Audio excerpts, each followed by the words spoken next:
kelas 10 DP 1 akan membuat video resume mata pelajaran PPKN dengan materi sistem politik di Indonesia. Sistem adalah sebagai perangkat unsur yang secara teratur saling berkaitan sehingga terbentuk suatu totalitas.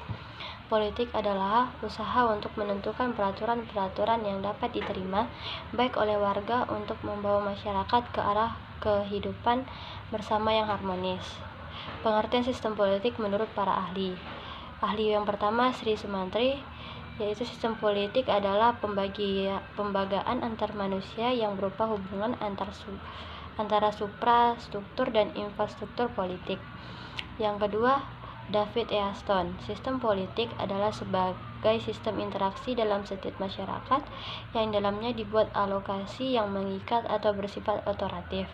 Dalam sistem politik terdapat 4 variabel, yaitu kekuasaan, kepentingan, kebijakan, dan budaya politik.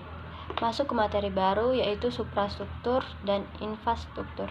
Suprastruktur politik dapat diartikan sebagai suasana kehidupan politik di suatu negara. Di Indonesia, suprastruktur politik bertumpu pada trias politika yang terbagi dalam 3 kekuasaan yang tercantum di dalam UUD RI tahun 1945. 1. Kekuasaan eksekutif adalah sistem presidensial yang menetapkan bahwa presiden dan wakil presiden dipilih langsung oleh rakyat melalui pemilu. 2. Kekuasaan legislatif.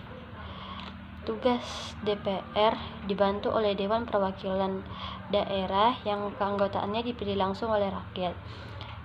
MPR berperan sebagai pemegang kekuasaan membentuk undang-undang.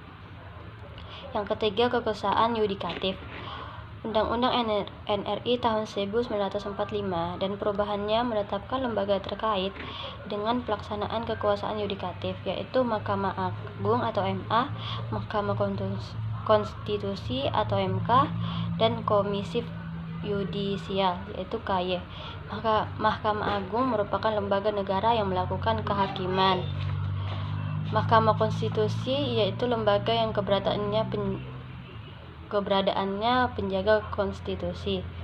Tugas Komisi Yudisial adalah pencalonan hakim agung dan pengawasan hakim.